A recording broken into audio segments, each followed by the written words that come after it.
Hey, this is Ricky. And this is Joel. This is Taylor. We're the Wild Feathers. You're listening to Walking the Floor. I'm walking the floor over you. Walking the floor. I'm walking the floor. Walking the floor over you. Hola, senors and senoritas. Yes, it's Chris Shiflett, and you are listening to yet another fantastic episode of your favorite podcast, Walking the Floor. It's cold in Los Angeles. I think it's officially winter time. It's that beautiful, like, super bright sun, but kind of cold if you're in the shade, like I am in right now. I'm freezing in my little studio with no socks on, but I'm trying to stay positive. It's hard. It's hard these days. I don't know. If you're like me, I can't really even get through my morning newspaper anymore. It just drives me nuts, makes me angry. And I don't want to be angry. I want to go surf those winter swells that are starting to show up. I tell you, politics, man. It's a weird thing, and I'm sure you don't want to hear me rant, but I always do. I can't stop myself. I tell you, it's really interesting to watch. There's this really kind of fascinating disconnect between, like, you know, my professional class Democrat friends and family, neighbors and so forth, like what I hear coming out of their mouths versus what I see the Biden-Harris administration already doing in the sense of like who they're appointing to positions of power. So that's going to be interesting to see. I think it's going to be interesting to watch this thing unfold, you know. And I think the thing that I'm most curious about is who are the Democrats going to blame as the Biden administration kind of flames out? Like, when you have to assume that the Biden administration's policies won't do anything to stem the tide of Trumpism. They may have just defeated Trump barely in this election, but they took a beating down ballot. And I just wonder, who's it going to be? Is it going to be McConnell? I'm sure it's going to be McConnell. Will it be Putin still? Yeah, of course it's going to be Putin still. Will it continue to be Trump? Will he make a comeback in 2024? Who knows? Will it be Tom Cotton? Will it be Josh Hawley? I don't know. But I'm fascinated to see, if anybody evolves on sort of figuring out that in order to stop Trumpism, you actually have to stop the factors that created Trumpism in the first place, which seems to be lost on, the half the country that supports these Dems. But whatever, let's talk about something fun. Let's get into some fun stuff, like free shipping on every order from the wonderful humans at Zounds.com, which you got to get over there and order some guitars or some heavy drum kits or giant synth boards, whatever you want. Free shipping on every order. No exceptions, no exclusions, Zounds.com. Let's get it, people. And let's get to today's fantastic interview. Woo!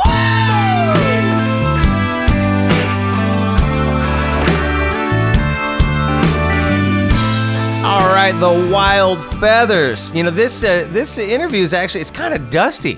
I did this interview like right as the COVID lockdown was happening, so it's kind of funny to listen back to it now because we sound so like naive about what was happening, and so much has changed since then. It's like the world is so different now than it was just like whenever this was 6-8 months ago.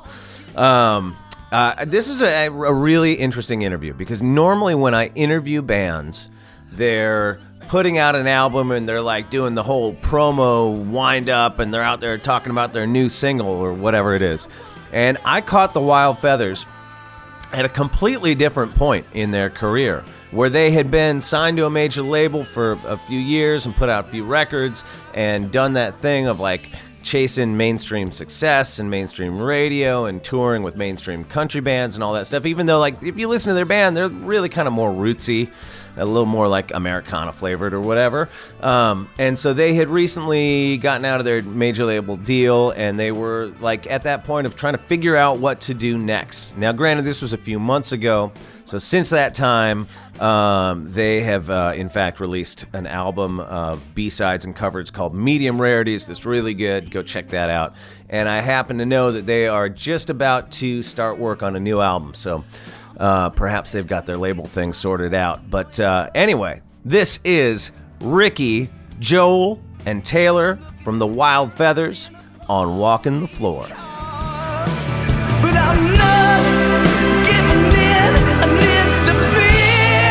I feel like we're the generation like Facebook was invented like just a few years after we were gone. Like we're just a step behind. Like mid-30s is not the ripest age to be figuring out the social media thing. Well, aren't you guys technically millennials? Aren't you I know. Don't you get in under the millennial? We do, yeah. Okay. Actually, Rick, you might not be, but we're technically considered millennials, which is weird to me. I'm like, really? I don't know. I feel like we're in between generations. See, my generation of really old people, we look to you for technical advice and general wizardry. Yeah, well, you're barking up the wrong tree with that. Yeah. Yeah. So let's just jump into it since we are recording, as we know. I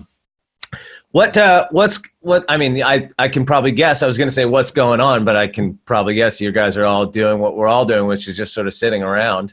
How is I guess, how are you dealing with this lockdown? Eating and drinking. Yeah. That seems to be what we're all doing, and exercising less. And yeah, I got to tell you, I never realized how much my family ate. I got 3 kids.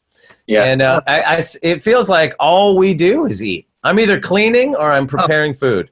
I know. Me too. I've got a 2-year-old at home, and so does Rick and everything. So I'm just like full time, just constantly making food. And as soon as, and even while we're eating food, we're deciding what we're going to eat next. Yeah. You know, so. Well, that's the thing now, they're saying, at least I know you guys are in Nashville. I'm out in California, and they're saying that this, the next month or the next couple of weeks at least are like the real crunch time to where you're supposed to like avoid going to the grocery store, avoid going to the pharmacy and all that sort of thing. So this morning I started my day by getting up really early and putting my mask and gloves on and going to my local grocery store so I could like really bone up for the next couple of weeks, which is strange also, like planning a bunch of meals out in advance. I don't know. That's just not how I live. I know. I did the same thing yesterday, Chris. I was like, all right, I'm going in. I got the mask on and just spent like $400 on groceries and booze. I'm like, all right, we're good for at least 10 days now, I think. It is interesting just, from like a, sociological viewpoint to sort of observe. I feel like times like these, generally speaking, brings out the best in people. People are, tend to get real nice and charitable, and you see your neighbors on the street, you check in with people, and there's a bit more of a community sense. But there are some people out there, as you're navigating your Corona day, that are fucking crazy. There's like, most people are cool, but then there's people that you walk like, within that 6 feet, distance, and it's like they act like you're like wielding an axe or something. You know what I mean? It is funny. I had a guy get right up on my ass in the checkout line. I was like, hey man, like there's line tapes on the ground like 6 feet back. I'm like, you really have to get right up on my ass right now? You're violating social norms. So you don't want to be like an asshole, but I'm kind of like giving them the look like, dude, bro, just back up a little bit, man. This is why the lines are here on the ground. I mean, how close to back to normal was Nashville anyway when this all kind of happened? Because you guys had just gone through that tornado. The tornado just hit, man. We had just been down there. I mean, it hit East Nashville. I was at the base in East. I left an hour before that thing hit. It was like a little Bernie Fest thing. Right. And as the last song was playing, I was like, I want to get out of here so I don't have to shake everybody's hand and like say goodbye to everybody. Pro move. Yeah, by the way, pro move. It's the last song. I'm getting out. I grab a guitar, headed out, and then I take cover over here and everything. I was like, holy crap. Like, I just left right like an hour before that. And there's a few people I know that were still in there, but everybody else, I mean, like Andrew Leahy and all those guys and stuff, they were still there.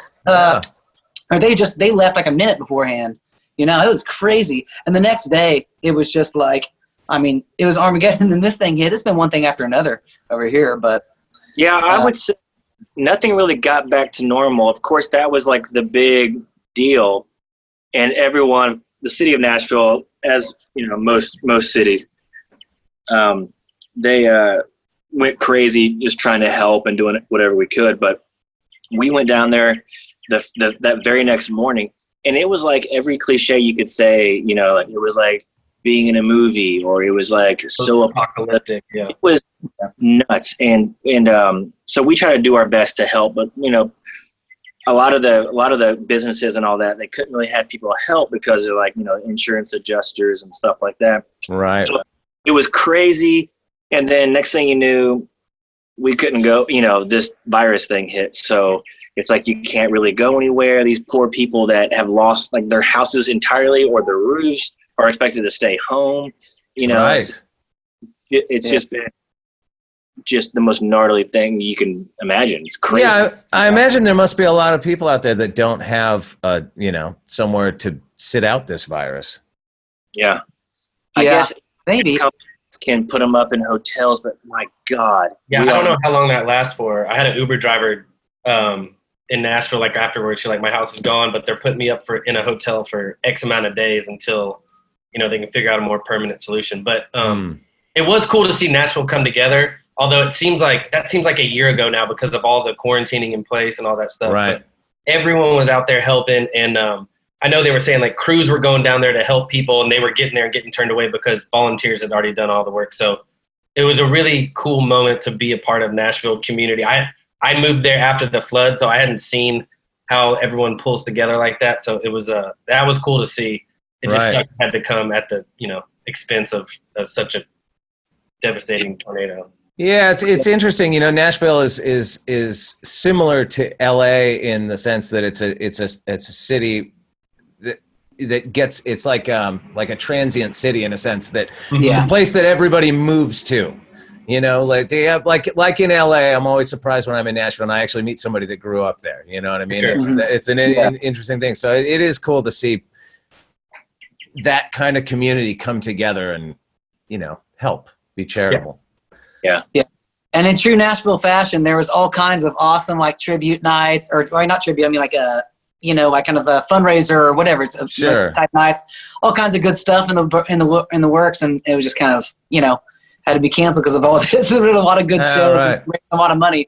Yeah. I mean, because there's so many people here, but so all those got canceled. But. I mean, on that tip, like, what did you guys have planned for this spring, this summer that has been upended in all this? Well, we were going to do a handful of benefit stuff for the tornado. We have been in a crazy process of rebuilding our entire team, from management on up to the label, and just kind of starting from scratch and feeling really, really good about it. And, you know, the past couple of years, we haven't really been playing the amount of shows we like to play. You know, we're good for at least 100, 150 shows a year without complaining. We've always kind of done that. And it's just kind of how we get happy. You know what I mean? Our wives want us gone. We want to be, you know, we want to be gone. Yeah, it's great, and then you come home, and then you go back to work. So we've been, you know, this past couple of years, we've been not touring as much, trying to, you know, figure some things out, and then gearing up for a big year this year, and all this crap happened. So I don't know. It's just kind of a trying situation, trying to work and then not being able to work and then all that stuff. So. I do feel like we were lucky in a sense though, because most of our spring stuff, it wasn't a ton of stuff, although it was, we needed it to be honest to keep the lights on. And then we have a big summer tour. We're still fingers crossed. We're doing this thing called Spirit of the South with Blackberry Smoke and the Almond Betts Band.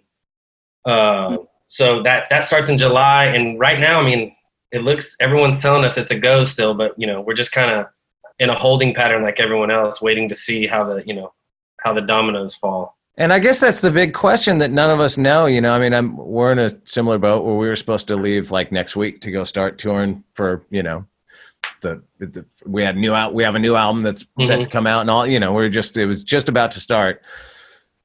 And of course that all got moved around, but the big question for me is when does the public at large feel comfortable going back out into large crowds of people? I guess that's the thing, when just nobody knows, you know, we're just not going to know till we start up again. Yeah, there's going to be a psychological hangover, I think, from all this stuff. You know, you can't just go right back into like, oh, I saw a video from China. They're like not quarantining anymore, but they're going on to mass transit and people are like packed in there like cattle. I'm like, that would freak me out personally. I would be like, I'll wait out a few more weeks. You know what I mean? I'm gonna stay home. To be perfectly honest, I never liked that part of the world. Oh, me either. I mean, not that I didn't like China, but I didn't like that kind, like any kind of crowd. Like being on the subway in New York, you know? Right, like, exactly. You know what? I'm going to take an Uber for another couple weeks until we'll figure this shit out. Yeah. Right.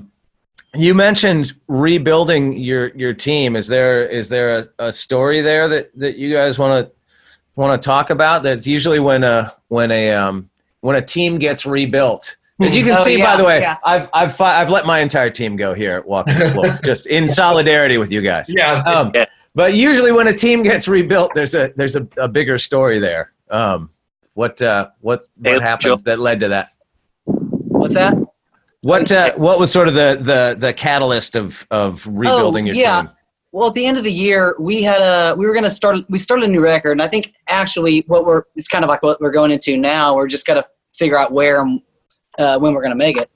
But we were kind of gathering up tunes, and we kind of been pushed in this direction a little bit of like, well, we've been playing with some country bands, so if we could get on country radio, as long as we don't have to write and sing like that, if they can take our music and put it on that would be great.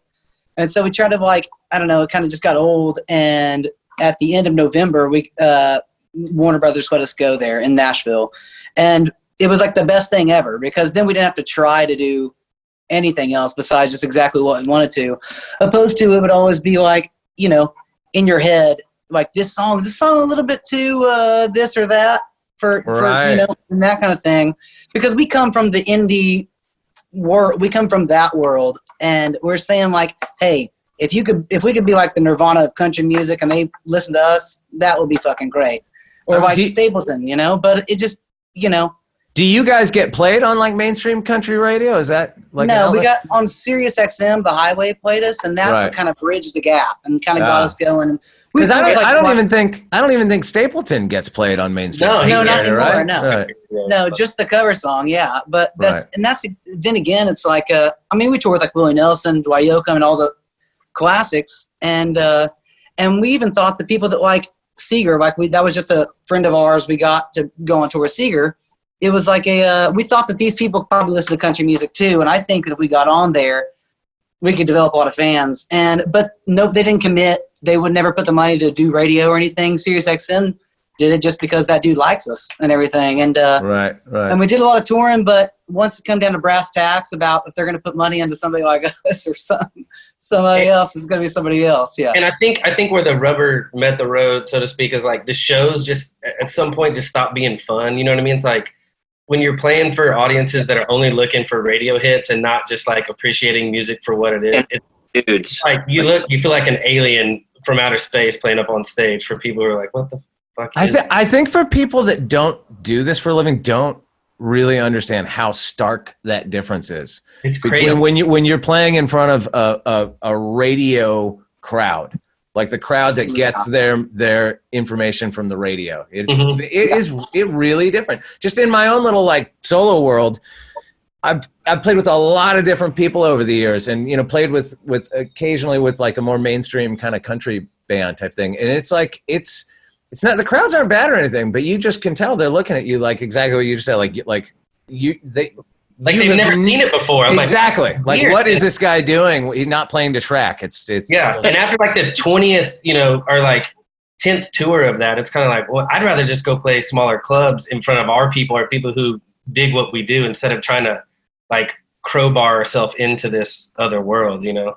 Right. Yeah, we totally took the bait as far as like, yeah, you can keep touring your asses off and really work hard, and then in 10 years you can be like, you know, like Wilco or My Morning Jacket, or you can have a commercial country radio hit and jump right to it. We completely bit that bait, and you know, that's on us, but we wanted to make more fans, you know, so we're glad we left it all out in the field, but getting back to where we really are and where our minds and our souls are happy is making music that's loud, that's the way we want to do it. Songs are sometimes 7-10 minutes long, and who gives a shit? You know what I mean? It's like there's no trying to fit into anything. Yeah, and there's a time when we said like to ourselves, we're like, man, if we just said, because we made a couple of records, we did exactly what we wanted. The label never asked for, hey, we don't hear a single here, we don't hear a single. They never even said anything. We just got to make whatever we wanted. And then so when this kind of opportunity came up, we were always like, man, we can always just make the records we always make, write songs and make records. We would always look back and say, I wonder what would have happened if we would have tried to take an opportunity to do that kind of thing and concentrate on it. And even though it didn't work out and we didn't like it and everything, but at least we're not going to look back and say, we could have had that, We're going to know, we couldn't have had that, So where do you see yourselves winding up? Have you figured out like a new record deal and all that sort of thing? No. Yeah, we have the team is halfway built. Like I said earlier, all this shit going on has really slowed things down. But sure.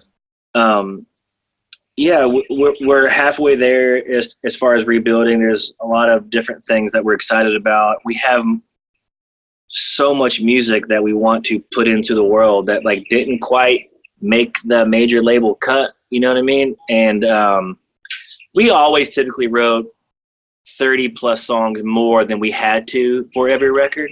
Wow. So we have hard drives just full of stuff that we'll pull up and like seriously, it's like, that's us? Like it's so old. Like it's so many songs ago.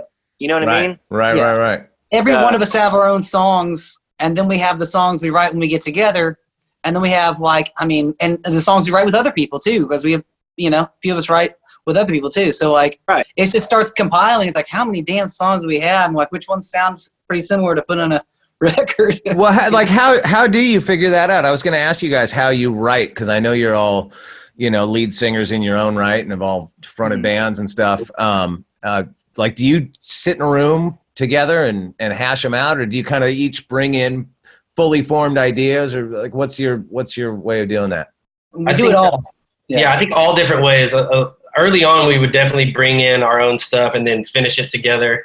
I know every record cycle, we always try to go to like a cabin or somewhere, just get away and, away from families and distractions. And we just did that a few months ago and got like 8 or 9 tunes in a week's worth of work. So all of it. So Ricky and Joel write outside a lot, and then we'll bring it back if they think it's something that we could do. Which is kind of.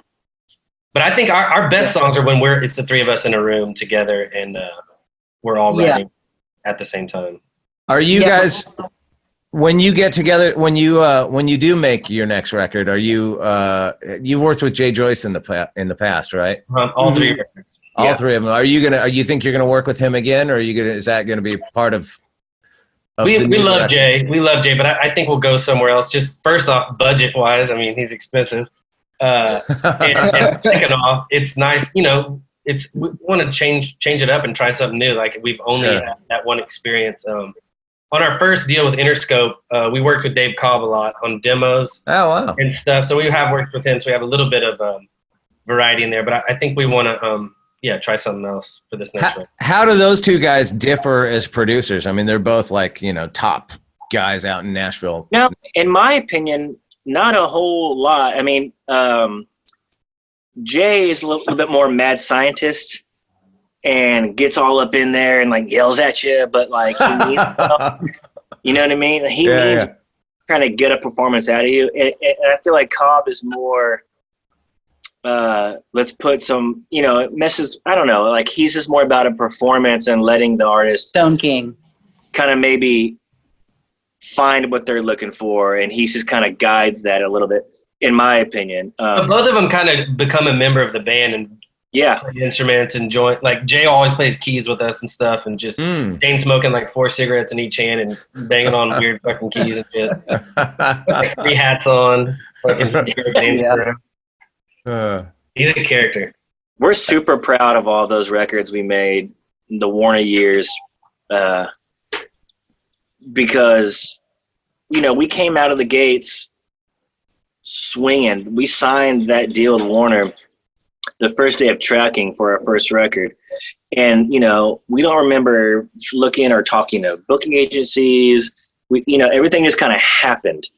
And we're like, hey, this is how it is. This is great.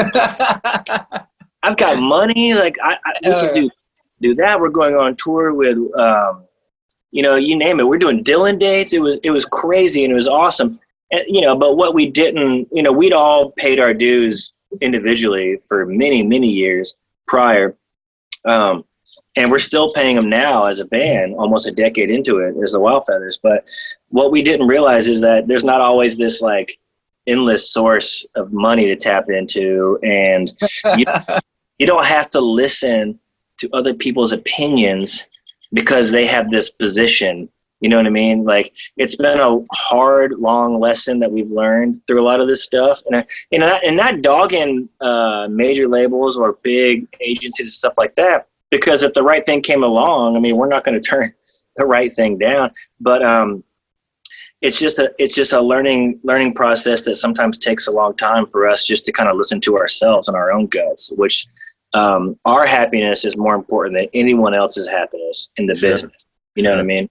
And that's just how we came out of it at the end of 19. It's like, all right, this is what we're going to do. And it's just been a little slower, but you know, we're getting there. We'll get there. Well, let's back up a little bit. Like, how did your band get together? I know you guys were all in other things before you formed the Wild Feathers, but how did this band come together? Because didn't you guys get like a record deal with Interscope or something, and then got dropped and then got re-signed? Like, it's how did that all? What was the sort of the early history of you guys putting this band together? Well, that was the deal. The Interscope deal kind of gave us the opportunity to do it because they were like, well, you come out here and we can make some demos, me and Ricky, and that's with the Cobb, and we'll see what happens. Kind of like a, you know, Crosby, Stills, Nash and Young, or the band. A couple of you guys write. So we started writing some songs, and then we met Taylor in Austin, convinced them. They just paid for us to go without a deal for a while, like 6 months, like a long time for us to go out there. And wait, were you in LA doing that? Yeah, they flew us out to LA for like 6 months, and then we pretty much wrote all the whole first record out there, and didn't really know if it was even going to go anywhere. It was like, but then everything just started snowballing. Like, holy crap, this is better than anything we're doing. I mean, we're band type dudes, anyways. As much as like, as good as solo dudes are cool too, but we're kind of band oriented, and so we kind of just the ball started rolling, and then once. As soon as we signed, like 6 months later, we were making a record with Rob Schnoff, and then we got dropped. They like bought American Idol in the middle of it and dropped like the rock department or something. And it was the best thing that ever happened to us, because when we started this thing, we were like, man, you know what we're not going to do is we're not just going to get in the van and play to 5 people every night like our old bands did. We're just going to get the deal. We did that. And then as soon as we signed and started making a record, we was like, shit, we're back to square one. Okay, what are we going to do? Get in the van, go play to nobody. And like, so then like, that was like 2011, and we signed in 12 with Warner Brothers, and Jay was on board, and things started rolling from then. But Interscope pretty much paid for the development of the group, because even when we would go do that, we would still come back and play gigs with our old projects and stuff like that. But we were just writing songs together just because we just for no reason. Put this up in the Four Seasons. We were flying everywhere. London, Canada. It was just like, and we're just like any bass player or guitar player or drummer, or we're like, singers can take gigs too, man. We were just trying to figure it out, and I couldn't believe at that age that people were paying for me to fly somewhere, giving me money to spend, hotels that like I would never stay in. Because I couldn't afford them, and then meeting all these crazy people, and then in the meantime, Joel, Taylor, and I are writing songs, like 2 songs a day, living the high life in LA, and it was just the shit. And next thing we knew, like Joel said, they dropped us. Our A&R guy that was at Interscope at the time knew that this whole change was going to happen. He fought for us to get dropped from Interscope because he knew that Interscope wanted to hang on to us and knew they wouldn't do anything. But so he went to Warner Brothers, and then we were the first band he signed over there. The great Jeff Sosno. He is the reason that we can still do what we do, just because he's been such a champion of the band from day one. Yeah, he's kind of like the godfather, really, Like we call him up, and like he got us into like the Christian Dylan years, and just like musical, confidant. Right. But yeah. Hey, you mention that you guys toured with Dylan at some point? Well, just a few days. We say tour. We did 2 shows, but it sounds better when you say tour because we went from town. Yeah. I'll tell you, that's funny. We have that in common because Foo Fighters did like an acoustic tour years ago, and we did about probably 4 or 5 dates. It was about a week of opening for Dylan. So I too like to pretend that I toured with Dylan. I don't know if you had a similar experience. I only saw him walk by catering one time. That was the only time. I don't know where that's what I was going to ask you. Like, did you get any interaction, any like sage words of wisdom from him? Like, hang in there, kids. Yeah, not at all. We tried to watch it sound check, like closed sound check, can't watch it. Like, man. And like, if his hoodie's up, don't talk to him. I think I saw him like get like from our dressing room. I looked out and I saw him like getting off the bus and walking inside, and that's all I saw. Yeah. What about Seger? Did you have any like heart to hearts with Seger? Dude, Seger is the man. That was some of the most fun, and that band and Bob himself was just Bobby. Hey, they were Bobby. Man. Hey, Bobby, how's it going? Bob would come into sound check and watch us almost every night. And we're playing arenas, and he'd come in just smoking cigs, and like it was like, look how badass that guy is. Yeah. One story about Bob I'll tell real quick is one of the guys in his band, I don't know if I should say his name or not, but it doesn't matter, saying that they fly private every night. They go home to their bed every single night. And oh, wow. It just blows our mind. Or to some other place that's awesome, just to hang out. Right. And Bob still smokes cigarettes, and I asked dude, I was like, man, does he smoke on the plane? He goes, oh yeah. And what do they say about that?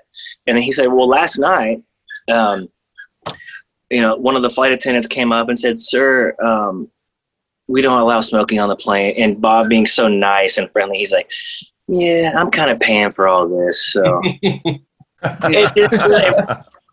just the nicest way you could possibly put it. You know what I mean? Yeah. So cool. That's a good way. I've heard of people like that. Like, who's another one that does that? I'm drawing a blank right John now. Mellencamp, I heard, did that. Oh, really? Yeah.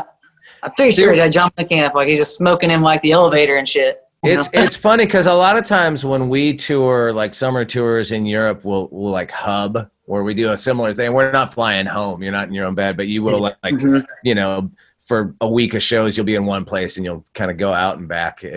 But we always say that it's like a really, really high-end van tour, because really most of the time you're in a van driving from an airport to a venue and from a venue to an airport. And from an airport to a hotel and from a hotel to an airport. So it's really it actually probably, if anything, increases your time in a van. But I'm not going to complain. It's very luxurious. Yeah. Right. Yeah. It is crazy what people think, like doing that Seger tour and all the arenas and stuff. Like, people are like, oh man, it's just crazy. It's kind of like Groundhog's Day. You're like in some brick like locker room or something, and you're eating catering that's, it's decent. It's not like mind blowing. I mean, I'm sure it differs from tour to tour, but it's not like as glamorous and luxurious as most people think. I'll tell you, at least for the opening band. The first arena tour I ever did in my life was like the year that I joined Foo Fighters, and we were supporting Red Hot Chili Peppers. I saw you on that tour. No shit. Really? I was in Oklahoma City. It was my freshman year. It changed my life, that show. 1999, right? Yeah, exactly. Yeah, I still have the T-shirt too. Nothing left to lose for. Yeah. I don't want to say that I'm like a Foo Fighter freak or anything and weird you out with the beginning. Oh, it's all good. But no, so I saw that tour. Well, so I'll tell you a funny story. So the Chili Peppers, so we were like, the Foo Fighters was, a few albums in, but in a much different place, level-wise than the band is like nowadays. So we were supporting them, and we were just eating the promoter pasta or whatever every night, in catering. But they had this incredible chef that cooked like to their blood type or something. Oh my! On tour with them, and we would just always wind up being like our dressing room would be right next to where that guy was cooking every night. So you would just smell like the most amazing food. Like, oh, that smells incredible. And then you go eat like a peanut butter and jelly sandwich and catering or whatever. It's a good lesson. How to tour right. The first tour we went on that was that way was Paul Simon. We didn't have a label or didn't have anything going on really, and he's the first guy that brought us out. I don't know why, he just liked the band. It was like 7 days, a couple weeks for him. But he came back and he gave us words of wisdom and stuff. He had catering like that. He had like a juicer in a road case, and we're like, oh my, this is new territory for all of us. And then this is like 2011 or 12. But anyways, we got to chat with him afterwards. He would get like, he had a guy come tap him on the shoulder. This is big time shit. Every 5 minutes to get him out of conversations he didn't want to be in. Because it was the last day of the tour. So he has this guy, he has his wine. He's like, oh yeah. The guy comes over and like taps on the shoulder and he'll wave him off. And like, no. And that's how I knew. He was telling us a story. He's like, who's your favorite band? Like, Beatles. And he's like, yeah, the Beatles are Paul. And stuff like, and he was just like, and then he'd tell a story about it. And then like, listen to the Everleys. And he was just giving us all kinds of stuff. The guy tapped him again. Like, no, still talking. That's a serious pro move when you have the guy that's the get you out of conversations guy. Right. I mean, and because it's funny, it's just like everything in this business. Like when you're young and starting out, no one will give you shit, and then when you get some success, everyone wants to give you a free guitar or whatever. Like you really need the get me out of conversations guy when you're on a van tour, and there's like no barrier between you and everybody. Yeah. It's like I came to see you at that one. I tell you what, that is like seriously like this coronavirus thing, like it's the biggest effect that's gonna have. When the fuck are you ever gonna let some motherfucker hot pit you and take a selfie again? Oh, like that shit is gone for a while. Sorry, man, 6 feet. Listen, what about we were doing some hot of these pit tours? You, by the way, that's a great term. Hot pit you. Oh yeah. I'm short, so everybody's fucking. Oh, dude, I'm getting the hot bit all the time. It's like sweet. Smell it for hours. It's wet now. And that's at those festivals. We did a meet and greet at one of these festivals like this summer, and it was a freak show. Everybody's like just an armpit. You have to put your arm around like on their big shoulder. I mean, in our band we get the added layer of Dave and Pat having been in Nirvana, so you get the super psycho Nirvana fan. Wow. Dude, that shows up. You know, that's like there's your regular fan and then there's that fan. That's an extra intense fan. Yeah. With some baggage. Hey, let's talk a little bit about the Spirit of the South tour, assuming and hopefully, you know, that will happen. So that's you guys in Blackberry Smoke, and you said what, Almond Betts band? Almond Betts band, yeah. I think it's the kids of the Almond Betts. And the thing is, we got approached by this, and they were talking about, I guess, the Big House. Have you been by the Big House in Macon? No, I've heard of it, but I've never been there. It's awesome. It's great. But I think they're packing up and doing this like mobile museum thing because it's an awesome museum. Oh, wow. Our drummer's from Macon, and too. So, do you know any more about that, Tay? No. I think it's just they're bringing the museum along. I know like Dwayne's guitar is going to be out. The Gold Top Les Paul is going to be. Oh wow. As far as I heard, and then like J-Mo, the dude, you know, founding member of the Allman Brothers, he's like hosting like a super jam every night at the end of each show with all the bands are going to do like Allman Brothers songs, and I guess just a lot of like classic rock. Okay, now I read that, and I wanted to ask you about that. Sounds totally awesome, but have you considered the fact that means you have to stay to the end of every show? Well, we've already been talking about it. Like, so we're going to be chasing the bus or whatever, driving ourselves like a couple of assholes. So we're like, hey, there might be a few nights on these long drives. We're going to have to split because we can't fucking sleep when we're driving. So totally. I mean, I don't know about you, but I finished the show. I'm like, I'm going back. Oh, I know, dude. All right, let's just sit here for 3 hours and try not to get fucked up. So have you guys toured, or are you friendly with the Blackberry Smoke guys at all? We haven't toured with them, but we have a lot of mutual friends. Those guys, I toured with them last year a couple weeks, and they are the sweetest motherfuckers, man. They are so unbelievably cool. That's going to be a really fun tour. Like what's sort of your, when you think of, I know it's sort of a celebration of Southern rock kind of themed gig, but like what for you guys, who's like the classic Southern rock band or bands that you identify with the most? Well, for me, I mean, the obvious answer is Skynyrd. The unfortunate thing about Leonard Skynyrd is the fact that they're, songs like Sweet Home Alabama, Freebird, and all that are so like over whatever. Yeah, right. That you lose those album tracks, and dude, if you listen to Pronounced Leonard Skynyrd or Second Helping or a lot of those records, they are masterpieces from start to finish. Guitar, lyric, vocal, the way the drums, everything falls in together, like the way they sound sonically, they are masterpieces. And their fame has like in a lot of ways preceded them because of how it ended and all that stuff. But those records are magical. Agreed. So for Skynyrd or the Allman Brothers, I mean, for me. Yeah, I know. I hate to say the Allman Brothers because of this whole thing, but the Allman Brothers are my like quintessential Southern rock band. And then I'm a huge Black Crowes fan. I know that's a few generations later, but anything from Georgia. Well, there's also just kind of like nobody kind of mentions it is the band, just right, which is kind of like the ultimate, just putting all the roots, putting all the ingredients together in one band. And we talk about it all the time, like in Nashville, people are like, oh, best song wins, best song this. But if you played The Weight for somebody just on acoustic guitar, that's not going to be half as magical as it'd be like all those dudes doing the and like the hook and everything like that. Just the formation of a band, like that's where everybody had a weird personality, but they didn't sing like the damn Beach Boys or anything, We like they're quite the opposite. Well, actually, I don't know who took more drugs, the band or the Beach Boys. That's probably a good contest.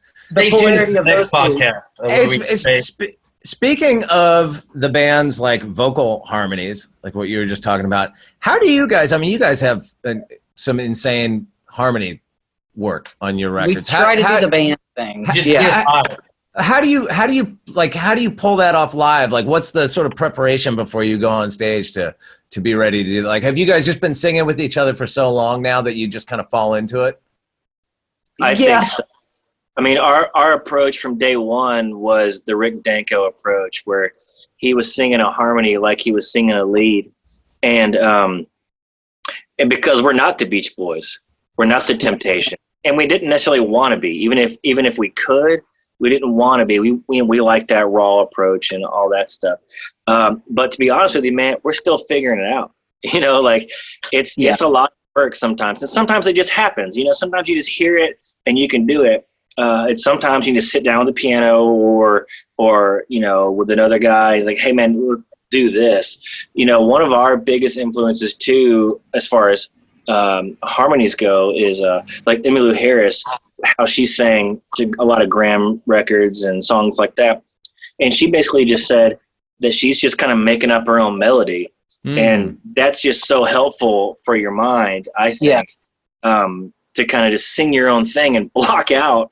Really, sometimes you might be singing an octave, you might be singing a third. Right. Who cares? I blend. Yeah, who cares? So you're not like sitting there thinking about, okay, I'm hitting the flat 7 and he's hitting the third. Like, are you getting all scientific music theory with it, or you just kind of find a spot that feels good and hit it? We don't know.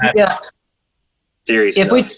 A lot of times if we're like, oh, we want to have a big note and we can all kind of imagine what it's like. Here's a big thing. Okay, we'll go 1, 3, 5, or we're not gonna do anything crazy, I try to do that. But, I think that, and then there's a lot of times, we're huge Beatle freaks. So it would be, they didn't always do harmonies. Everybody everybody has their own little voice and, but we like to try to experiment with it and play with it as it's an instrument.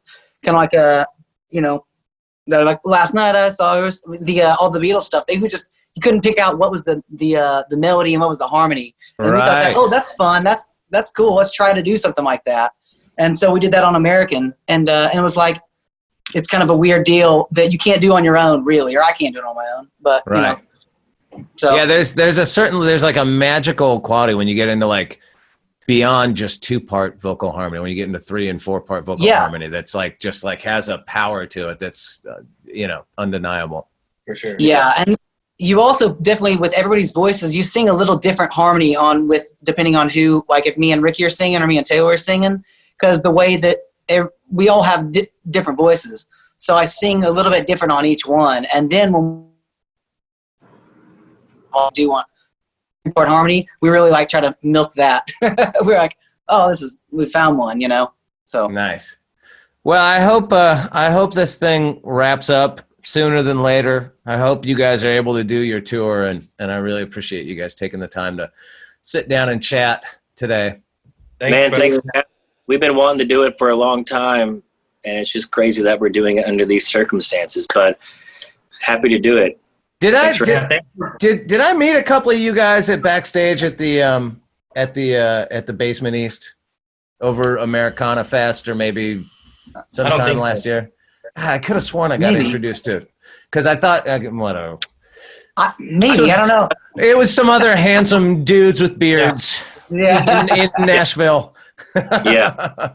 Well, I got a boogie because I don't want to like Skype brag or quarantine brag, but I'm going to take a guitar lesson over Skype in a moment from Brent Mason. Sweet. Woo! Gonna learn some sweet licks, hot licks. All right, that was the Wild Feathers, Ricky, Joel, and Taylor on Walking the Floor. Make sure you get on over to walkingthefloor.com and check out the links that I posted that relate to this interview. And I'll be back with another bitchin' interview episode in about 2 weeks or so. We're heading into the holidays, so the schedule's all fucked up. Who knows? Adios, amigos!